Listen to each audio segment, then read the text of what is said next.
flawless records on both sides so far. So this first set is going to be a doozy to start us off. A very typical comp from Bare Minimum on the left side there, shiny on that pencil as they've been for most of the weekend here on Clam Blitz. Going to be a control for center here, and a lot of these games are going to speed up really quickly, but these openings, and that's one of our consistencies, going to be nice and slow, finding coordination, finding specials, and finding the first point in. Definitely, when you consider the weapons that we have on the board, getting those supers together so that you can have the special pushes coordinated, it's just going to come through in a blink. We're already seeing the splats dropping, so you get the push towards the net. Yeah, talking about gameplay speeding up, there's Henlo with that Splatana Wiper, going to be able to clear a path forward and open this basket. Points now on the board. Getting past that 60 point is going to be huge for Weast Coast Gaming. It's a great way to set the tone because you need that strong initial push.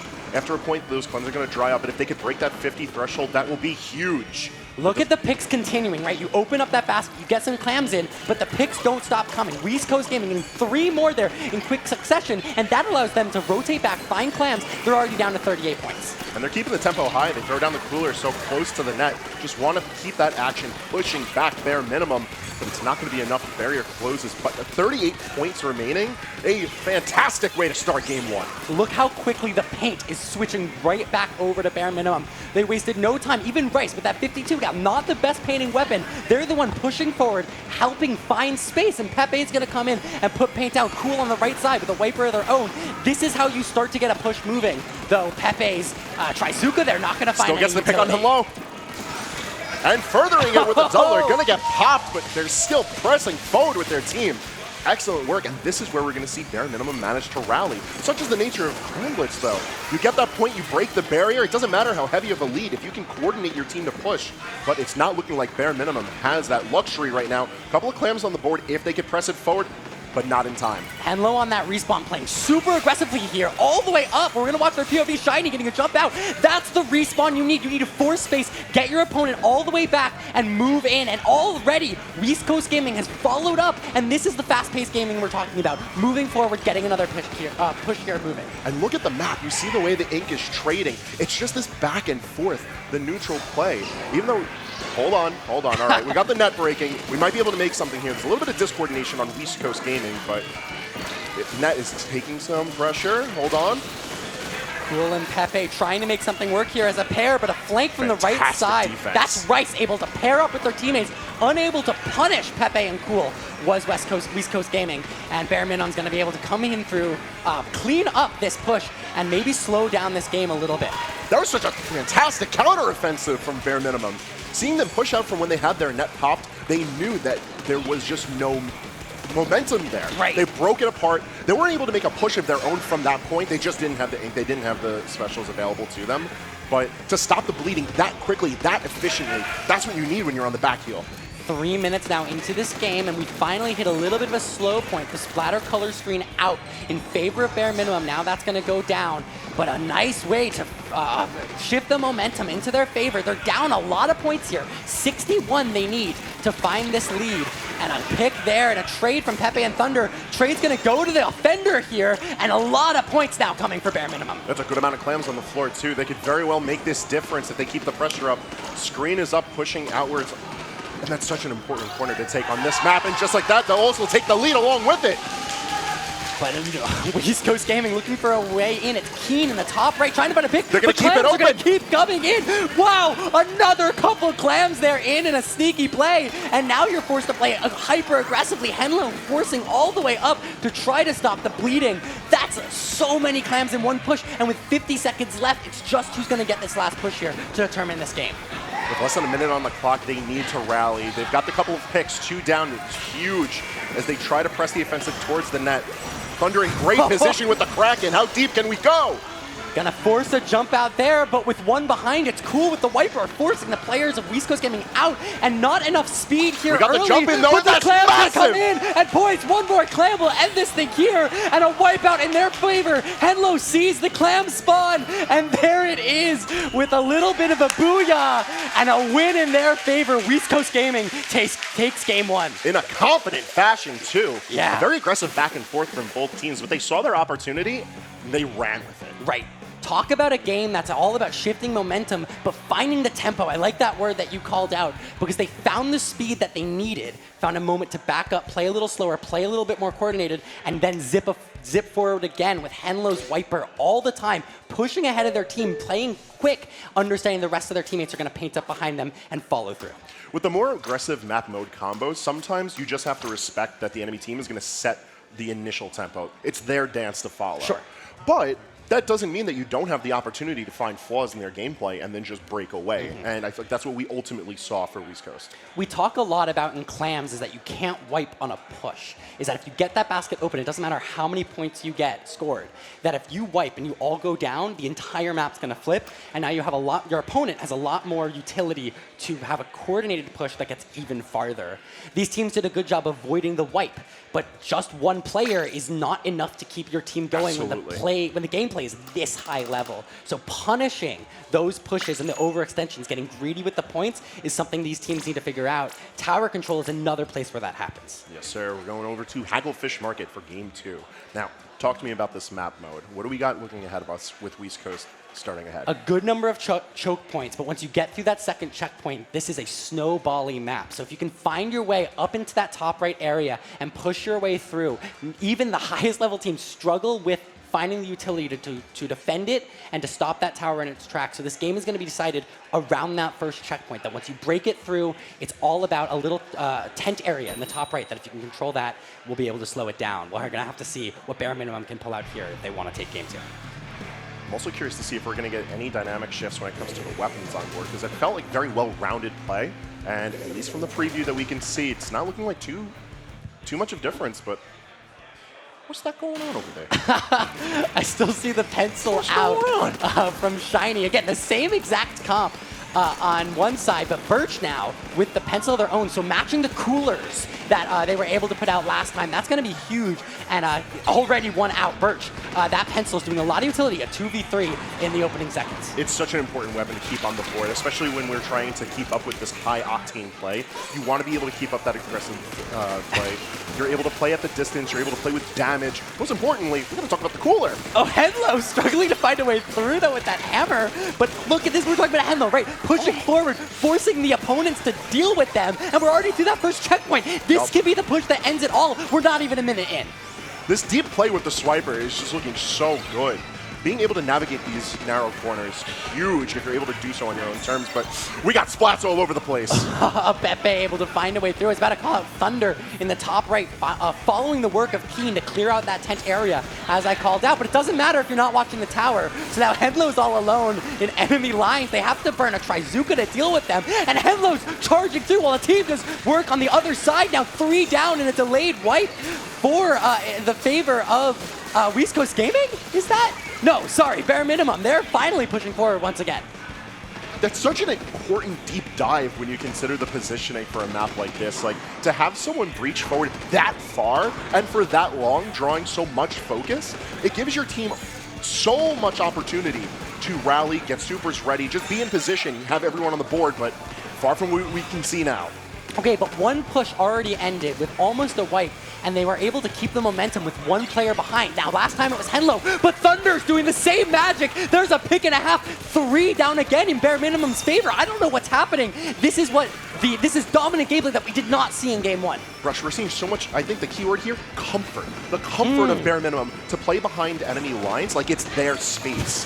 Being able to push past center field on any map, any mode, just gives you so much wiggle room, so much breathing room to get your resources together, get your teammates together, so that even if you get these 2 or 3 picks on your end, you're still coming back to center stage. Look how far the tower is going to have to move just to get itself to neutral positioning. And Keen doesn't care where the tower is because Henlo's up in front, making things happen. A trade now in the front ends. That's going to mean that bare minimum has to slow down a little bit and find a way in. A nice pick from Shiny. That might be enough to finally get back to mid, but this is the 4th time. We're halfway through this game. This is the 4th time we've gotten 2 or 3 picks if we're Wiest Coast Gaming, but we cannot find the conversion into offense, and finally ticks are going to fall with 2 minutes and 10 seconds left on the clock. They've got a strain ahead of them as well. It's plenty of opportunity, but they need to deal with this caustic way that bare minimum is controlling space. there's no breathing room for Weast Coast here. Every time they make the offensive, they're getting pincered by either 1 or 2 players. But on the flip side of that, that means your players are going down for bare minimum. So finally now, with the tower moving ahead, they're not going to find a ton more here. But there was a moment there where it really looked like bare minimum was going to struggle to find a way through, and they were going to be stuck with this kind of 2-down situation on the defense. Into splatter color screen we try to avoid that on streams, but here we go. Rice is going to say, not a problem for me. Though moving ahead, going to go down to Birch on that backline pencil, and 3 down in favor of bare minimum here. So a nice little defense there early on. It's so impressive how both teams have been managing these very wide swings when it comes to the splat counts on both sides. But amongst the chaos, there's still so much comfortability in how they're positioning. Even behind, Weast Coast is finding their way to backlines, they're finding splats, they're finding a way to take back the tower. Excellent play from Cool. It doesn't matter how many times you take it if you can't find the lead, though, and the follow-through is not coming out for Wiest Coast Gaming. It's these little picks. I hate to keep harping on Henlo, but Henlo here keeps finding the 1 or 2 that they need to stop Wiest Coast Gaming, make them look behind them, and when you're not looking ahead, you're gonna go down. And that's exactly what we're seeing with the comfort of playing in enemy lines. I love that phrase there. It's just, you see the way that the backlining is just, it doesn't matter. Even though Wiest Coast is confidently establishing their backline, it's getting ripped to shreds. The swiper play has been so good. And bare minimum is able to maximize the amount of discomfort that's caused. Finally now, a push looking a little bit more comfortable if they can deal with Thunder behind them, though. Thunder finds the pick. There's 2. Looking for the third on Rice, finally going to go down, but Henlo is there to make some damage. A full wipe with 10 seconds left in favor of bare minimum. This game is over. Wiest Coast Gaming needs to come off respawn and find a way to mid, and the tower's just going to march forward with 3 seconds left. What a way to end it all here for bare minimum. Absolutely phenomenal play. And the chill look from Rice on the left side there says, I don't care. We're going to come back in the next one. I'm going to do a little Twitter action in the meantime. Yeah, it wasn't best of 5. It's first to 3. I don't see a 3 on the board, so we're still in there.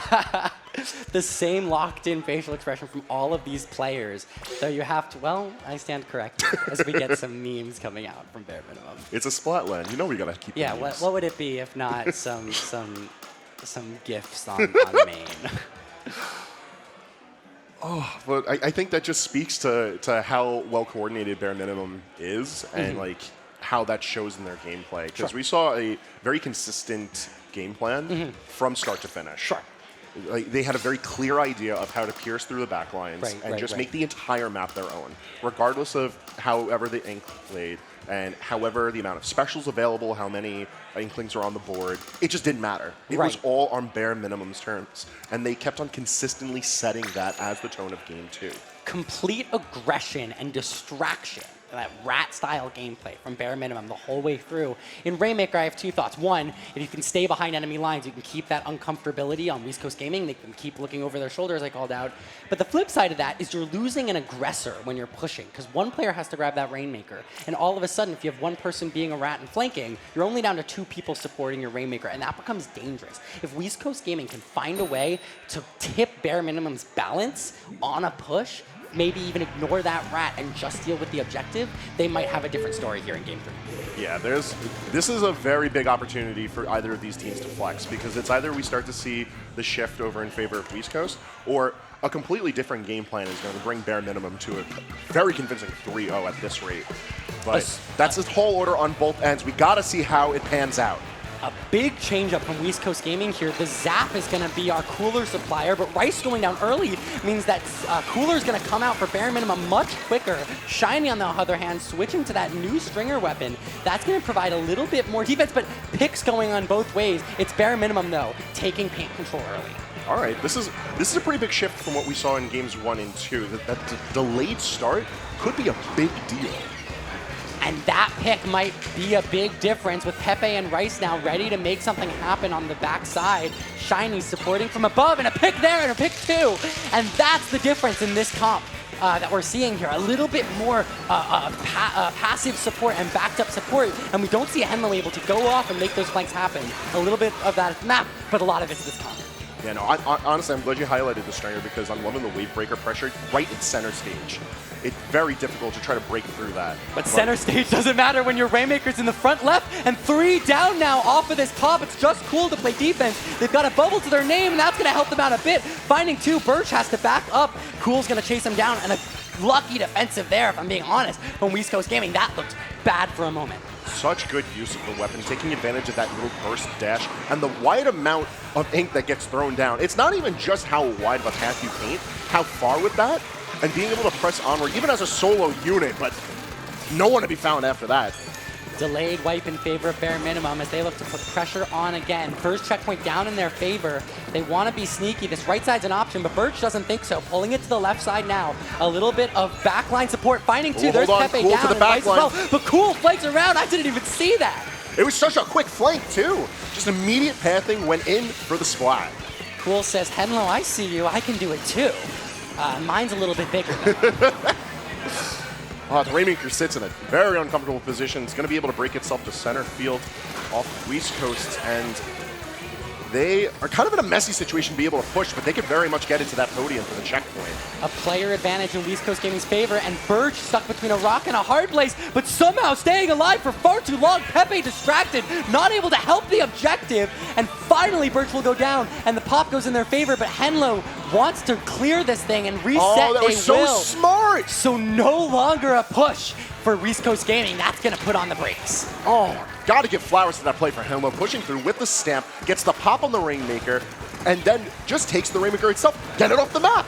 Reset that thing and force Weast Coast to back up and retry. And retry they will. Rice holding the Rainmaker, so no juice available for Weast Coast Gaming. But popping it now on the pedestal, there's the checkpoint. They need to just jump through the checkpoint to find the lead of 3-3.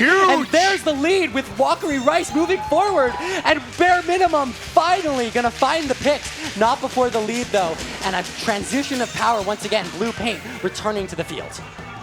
All right, a lot of opportunity here for Bare Minimum to rally, take back that lead, but the point deficit's in a very uncomfortable space. You're going to outright need to just push for win at this point, because you get stuck in that little alcove before you can break the 30-point mark, and all of a sudden, what do? But excellent catch with the stamp. Fantastic play, keeping it up. But the bubble is out. This is Cool. This is the change in this map. How many times have we seen Cool move forward, pop a bubble, and just go ham in it? There's no room to move through Cool with a bubble to their name. So a great job using the special combination of their weapon, because they're trend-setting this game, and they're switching the momentum to Weast Coast Gaming's favor.